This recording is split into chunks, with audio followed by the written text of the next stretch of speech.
हमारे शरीर में मुख्य रूप से बीमारी से बचने का काम कौन करता है?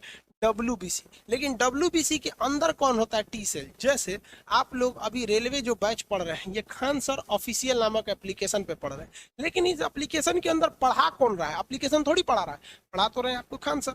उसी तरह से यहाँ भी समझिए कि बीमारी का काम, लड़ने का काम WBC करता है, लेकिन उसके अंदर होता है टी सेल। HIV एड्स नामक बीमारी इस टी सेल को ही खत्म कर देती है।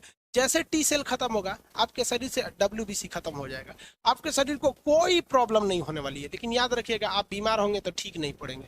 बुखार होगा तो नहीं ये ठीक होगा, खांसी सर्दी हो गया, सोच रहा 2-2 साल खांसी ये रहेगा। कोई भी बीमारी होगी, आप ठीक नहीं हो सकते हैं, क्योंकि बीमारी को दवा ठीक नहीं करती है। दवा जो होती है वो इस टी सेल यानी WBC को बढ़ाती है और कहती है कि तुम मारो उसको। किसे कहती है? तुम मारो किसको? बीमारी को मारो।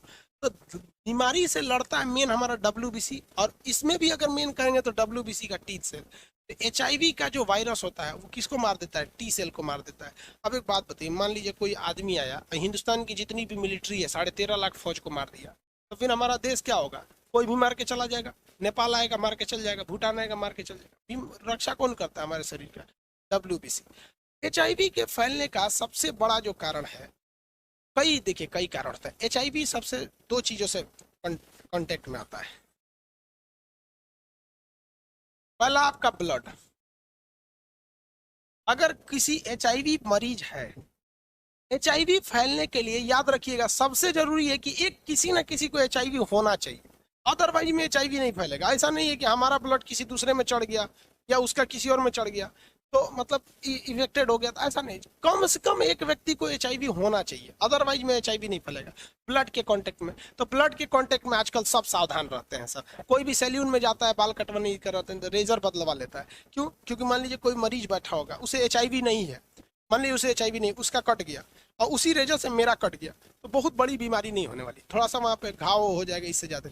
लेकिन जिस कोई HIV वाला बैठा है और उसका कट गया, तो उसके ब्लड में तो WBC था ही, और WBC में क्या मिल चुका है आपका? हीम, उसमें HIV मिल चुका है, और उस ब्लड से हमको कट जाएगा तब हमें होगा। ऐसा नहीं है कि किसी के ब्लड से संपर्क में आ जाने से HIV हो जाता है, ऐसा नहीं है।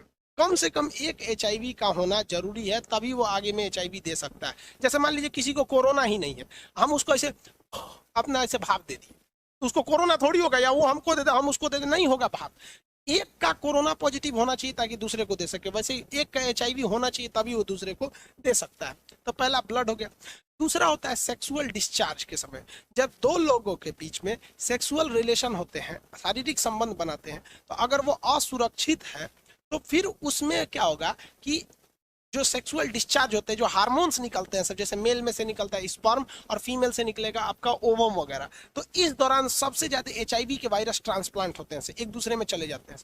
तो अगर किसी एक को HIV है तभी ना वो दूसरे को दे सकता है, अदरवाइज वो HIV दूसरे को नहीं दे सकता। आप देखेंगे बहु विवाह, मतलब एक व्यक्ति 2-2 महिलाओं से विवाह कर लेता है। मुस्लिम धर्म में इसका प्रचलन ज्यादा है, और बाकी लोग भी, कई लोग ऐसे कर लेते हैं। जैसे रामविलास पासवान जी, अभी उनकी मृत्यु हो गई, 2 पत्नियां थी। मुलायम सिंह यादव 2 पत्नियां थी। इस्लाम धर्म में तो आज भी बहुत ज्यादा इसका प्रचलन थोड़ा ज्यादा है अन्य की तुलना में।